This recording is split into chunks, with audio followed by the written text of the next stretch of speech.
Hello friends, welcome to your own YouTube channel open it. इस video में आज हम क्लास 10 CBSE इंग्लिश की टेक्स्ट बुक फर्स्ट फ्लाइट का chapter 1 a letter to God का detailed Hindi explanation करेंगे। क्योंकि इस साल आपके एग्ज़ाम्स टर्म वाइज होंगे। टर्म फर्स्ट में MCQ बेस्ड क्वेश्चंस आएंगे और टर्म सेकेंड में सब्जेक्टिव टाइप क्वेश्चंस। तो हम पहले टर्म 1 के सिलेबस के अकॉर्डिंग जितने भी चैप्टर्स आने वाले हैं उन सब की डिटेल्ड हिंदी एक्सप्लेनेशन करेंगे, वो भी उन सारे चैप्टर्स की इम्पॉर्टेंट MCQs के साथ। तो बिना किसी देरी के बढ़ते हैं वीडियो की तरफ। Let's get started.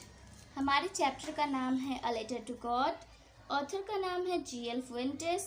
जो लीडिंग कैरेक्टर है उनके नाम है Lencho the farmer, the postman and the postmaster. Lencho का घर एक हिल के टॉप पे होता है जहाँ किसी और का घर नहीं होता, और उतनी ऊंचाई से नदी, राइप कॉर्नफील्ड का नज़ारा अच्छे से दिखता है। बस फील्ड को एक डाउनपॉर या बस शावर, हल्की सी बारिश की ज़रूरत होती है। लेंशो ने सुबह से कुछ भी नहीं किया, बस आसमान की ओर देखे जा रहा है। लेंशो की जो वाइफ है वो उससे कहती है कि फाइनली अब बारिश होने वाली है, और साथ ही में वो सफ़र भी बना रही होती है।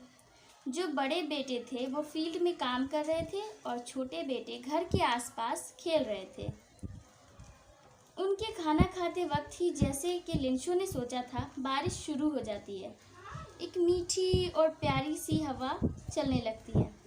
लेंशो बाहर आया बारिश को फील करने के लिए। वो जब अंदर आया तो उसने कहा, ये बारिश की बूंदें नहीं हैं, बल्कि ये न्यू कॉइन्स हैं।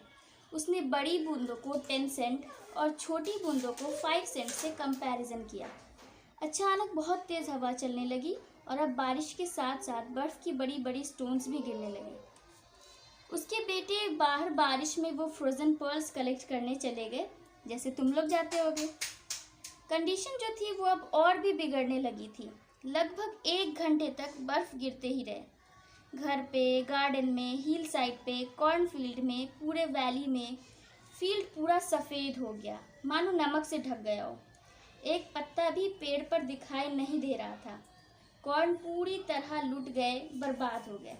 लेंशो बहुत ही उदास हो गया। जब ही तबाही से भरा तूफान चला गया, तब लेंशो अपने फील्ड के बीचों बीच जाकर खड़ा हो गया और अपने बेटों से कहने लगा कि लोकस्ट, टिड्डे जो होते हैं ना, उन्होंने भी इससे तो कहीं ज़्यादा छोड़ दिया होता, पर इसने तो कुछ भी नहीं छोड़ा। इस साल हमारे पास कॉर्न नहीं होंगे। वो रात बहुत ही बुरी रात थी। हमारी सारी मेहनत बर्बाद हो गई, मिट्टी में मिल गई। हमारी मदद करने के लिए भी कोई नहीं है। हमें इस साल भूखा ही रहना पड़ेगा।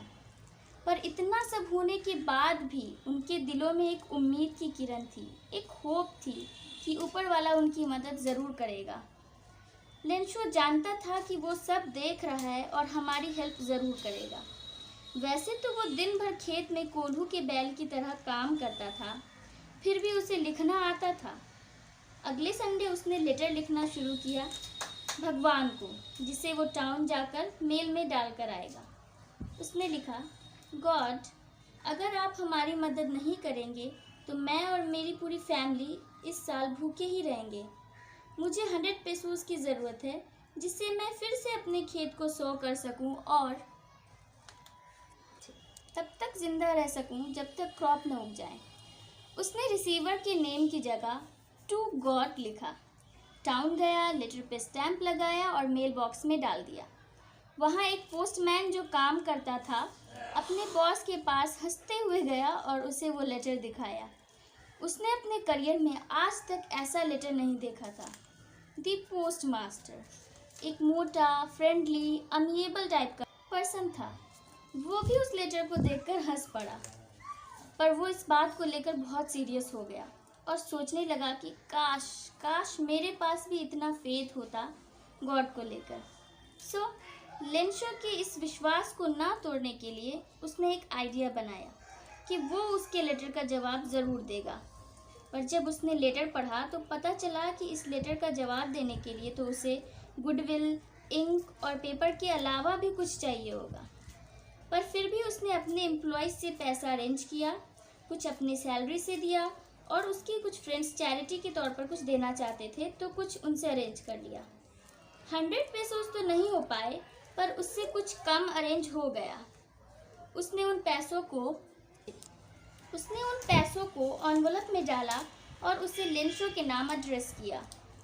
उस पर एक सिंगल सिग्नेचर गॉड लिख दिया। अगले संडे लेंशो कुछ देर पहले ही वहां पहुंचा और लेटर के बारे में पूछने लगा।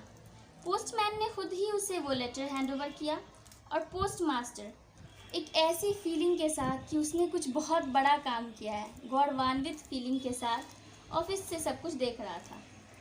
लेंशो पैसे देखकर बिल्कुल भी सरप्राइज नहीं हुआ, क्योंकि उसे एक कॉन्फिडेंस था कि गॉड मनी ज़रूर भेजेंगे। पर पैसे देखकर वो बहुत गुस्सा हो गया, क्योंकि उसे बिलीव था कि गॉड से तो गलती हो ही नहीं सकती और ना ही वो लेंशो की रिक्वेस्ट अनदेखा कर सकते हैं। लेंशो फिर वहीं बैठकर लेटर लिखने लगा। जैसे ही उसने लेटर कंप्लीट किया, वो विंडो के पास गया, एक स्टैम्प खरीदा, जिसे उसे अपने टंग से चाटा और ज़ोर से मुट्ठी से मारकर उसे फिक्स कर दिया। और जब वह लेटर मेल बॉक्स में डालकर चला गया, तो पोस्टमास्टर वहां आया और उस लेटर को खोलकर देखने लगा। उसमें लिखा था, गॉड, जितना आपसे मैंने मांगा था उसमें से सिर्फ 70 पेसोज ही मुझे मिले, बाकी के बचे हुए भी आप मुझे भेज देना, लेकिन उसे मेल बॉक्स के ज़रिए मत भेजना, क्योंकि पोस्ट ऑफिस के जो एम्प्लॉयज़ होते हैं ना, वे सारे के सारे एक नंबर के मक्कार क्रूक्स होते हैं। लेंशो को गॉड पर इतना फेथ था कि उसे लगा कि गॉड ने जो मुझे पैसे भेजे थे उसमें से 30 पेसोज यहाँ के एम्प्लॉयज़ ने निकाल लिए। Literally what a faith he has. तो फ्रेंड्स, आज का ये चैप्टर यहीं कंप्लीट होता है। उम्मीद है आपको वीडियो पसंद आई होगी। अगर पसंद आई हो तो प्लीज़ लाइक और शेयर कर दें, चैनल को सब्सक्राइब भी कर दें, ताकि जो भी आगे चैप्टर्स मैं आपको पढ़ाऊँ तो आपको उसका नोटिफिकेशन सबसे पहले मिले। और इस चैप्टर के MCQs का PDF लिंक मैंने डिस्क्रिप्शन बॉक्स में डाल दिया है। आपने बस सारे MCQs को देख लेना है, उन्हें रटने की बिल्कुल भी ज़रूरत नहीं है। Thank you friends, bye and have a nice day.